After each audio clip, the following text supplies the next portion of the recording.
በአሜሪካ መንግስት ለኢትዮጵያውያን ሲሰጥ የነበረው ከለላ ተቋረጠም። በማልበርግ በሽታ ምክንያት የጉዞና የትምህርት ማቆም ሊካሄድ ነው።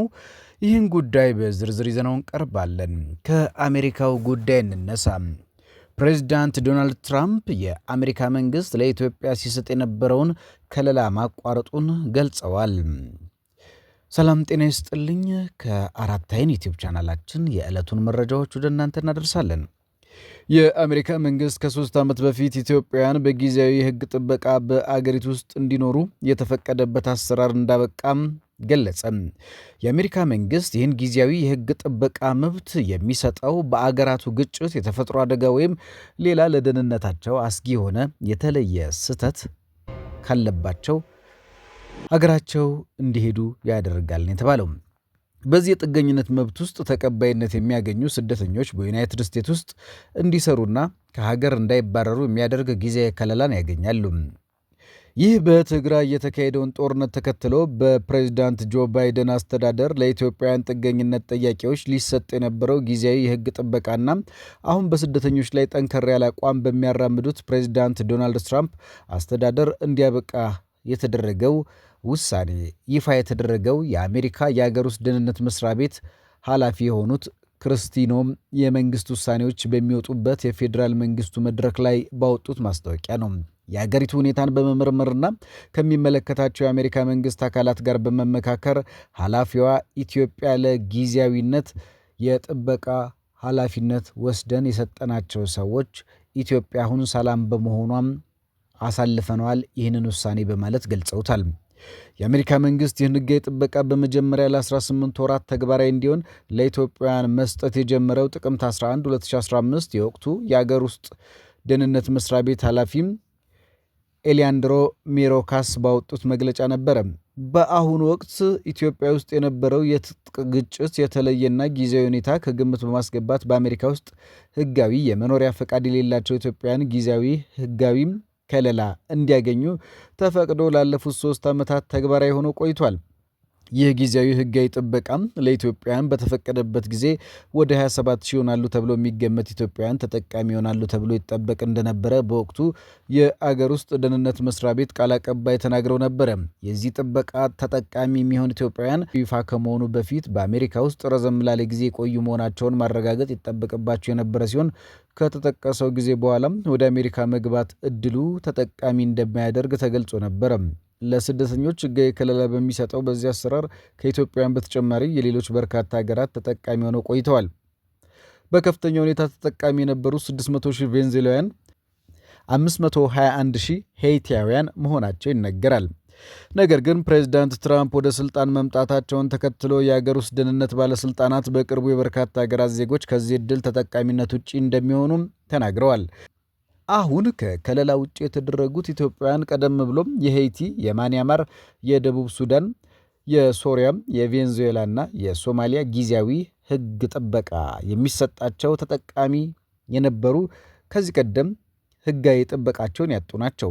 በዚህ ጥበቃ ስር ሆነው በአሜሪካ ውስጥ የመስራት እድልና የመኖር እድል አግኝተው የነበሩ ኢትዮጵያውያንና ሌሎች ሀገር ዜጎች ፕሬዚዳንት ትራምፕ እያካሄዱ ካለው ስደተኞችን የማባረር እርምጃ ሊጋለጡ ይችላሉ። የትራምፕ አስተዳደር ዋነኛ ግቡ ያደረገው በአገሪቱ ያሉ ህገወጥ ስደተኞችን በመቶ ሺዎች ከአሜሪካ በማስወጣት በተጨማሪ ህጋዊ መኖሪያ ፈቃድና ስራ ፈቃድ ያላቸው ሰዎች ሰነዶችን መለስ ብለው እንዲመረምሩ አስታውቋል። በደቡብ ኢትዮጵያ ክልል የሚገኘው ዳሰነች ወረዳ በማልበርግ ቫይረስ ምክንያት የጣላቸውን እገዳዎች ባነሳ በሰዓታት ልዩነት ውስጥ በድጋሚ የህዝብ ማመላለሻ ትራንስፖርት እንቅስቃሴና ትምህርት ቤት ድግሶች እንዲቆሙ ወሰነ።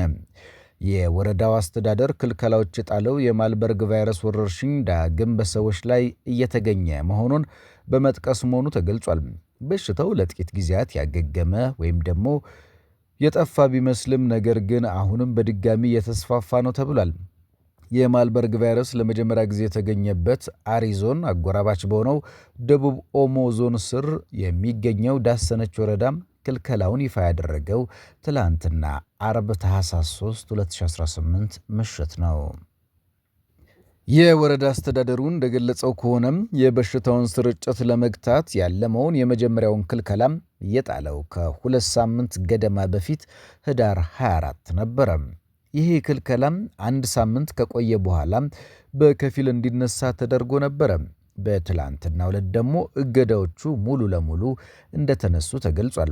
እገዳው የተነሳው የማልበርግ ቫይረስ ስርጭትን ለመከታተልና ለመቆጣጠር እየተሰጠ ያለው ግንዛቤ ማስጨበጫ ስራዎች ለውጥ እያሳዩ በመምጣታቸው እንደሆነም ወረዳው አሳውቋል። ውሳኔው ይፋ ከተደረገ ከ8 ሰዓት በኋላም የመጀመሪያ ጥብቅ እገዳ በድጋሚ መጣሉን ይፋ አድርጓል። በዚህ መሰረት ትምህርት ቤቶች ላልተወሰነ ጊዜ ዝግ እንዲሆኑ ተወስኗል። የህዝብ ማመላለሻ ትራንስፖርት እንቅስቃሴም እንዲቆም ትዕዛዝ ተላልፏል። ባለ 2 እግር ሞተር ሳይክሎች ደግሞ ከአሽከርካሪ ውጪ ሁለተኛ ሰው እንዳይጭኑ ተከልክሏል። ማህበረሰቡ የሚያደርጋቸው የደስታና የሐዘን እንዲሁም ህዝብን ሊያሰባስቡ የሚችሉ ስነ ስርዓቶችም ላልተወሰነ ጊዜ እንዲቆሙ ተደርጓል። መዝናኛ ተቋማት፣ የምሽት ዳንስ ቤቶች፣ ፑል ቤቶች፣ ዲኤስቲቪ ቤቶች እንዲሁም ጫት መሸጫ ቤቶች ዝግ እንዲሆኑ ወይም ተዘግተው እንዲቆዩ ተገልጿል። ማንኛውም ስፖርታዊ ውርርዶች ወይም ውድድሮች እንዳይካሄዱ እገዳ ተጥሎባቸዋል። ማህበረሰቡ በተለይ በጋራ በሚመገብባቸው እንደ ቦርዴ፣ ሾፎሮ መሰል መጠጦች ንጽህናውን በጠበቀ ዕቃ በግል መጠቀም የሚለው ከወረዳው አስተዳደር የወጣው ውሳኔ መካከል ነው። አገልግሎት ሰጪ ተቋማት የመከላከያ ግብዓት አሟልተውና አራርቀው ለነዋሪዎች አገልግሎት መስጠት እንዳለባቸው አሳስቧል። ወረርሽኙን ምክንያት በማድረግ በሸቀጦች ላይ ዋጋ የሚጨምሩ ነጋዴዎች የማያዳግም እርምጃ እንደሚወሰድም ተገልጿል። የዳሰነች ወረዳ አስተዳደር ውሳኔን ይፋ ባደረገበት መግለጫ ላይ እገዳዎቹ ላልተወሰነ ጊዜ እንደሚቆዩ አስታውቋል። የወረዳ አስተዳደሩ እገዳዎች የጣለው የጤና ሚኒስቴር አንድ ሰው በማልበርግ ቫይረስ መያዙን እንዳረጋገጠ በዕለታዊ የበሽታ ስርጭት መረጃው ይፋ ካደረገ በኋላ ነው። ከትላንትና አስቀድሞ በነበሩ 9 ቀናት ለ821 ሰዎች በተደረገ ምርመራ በቫይረሱ የተያዘ ሰው አልተገኘም ነበር። የዳሰነች ወረዳ ባወጣው መግለጫ ውሳኔውን ለማሳለፍ በምክንያትነት የጠቀሰው የማልበርግ ቫይረስ ወረርሽኝ ዳግም በሰዎች ላይ የተገኘ መሆኑ ነው። የወረዳው ዋና አስተዳዳሪ አቶ ታደለ ሀቴ በበኩላቸው ውሳኔው የተላለፈው አንድ ተጨማሪ ሰው በቫይረሱ እንደተያዘ መረጋገጡን ተከትሎ መሆኑን ለቢቢሲ ተናግረዋል። የትላንትናው ታማሚ የተገኘው በዳሰነች ወረዳ እንደሆነ ጥያቄ የቀረበላቸው አቶ ታደለም እርሱን አላቅም የሚል ምላሽ ሰጥተዋል። ለመጀመሪያ ጊዜ በኢትዮጵያ መገኘቱ ይፋ ከተደረገ ነገ እሁድ ታህሳስ 5 2018 ዓ.ም አንድ ወር የሚሞላው ማልበርግ ቫይረስ በ14 ሰዎች ላይ ተገኝተዋል። ከነዚህ ሰዎች ውስጥ 4ቱ ያገገሙ ሲሆን 8ቱ ህይወታቸው አልፈዋል። 2 ሰዎች ደግሞ ሕክምና ላይ ናቸው ተብሏል።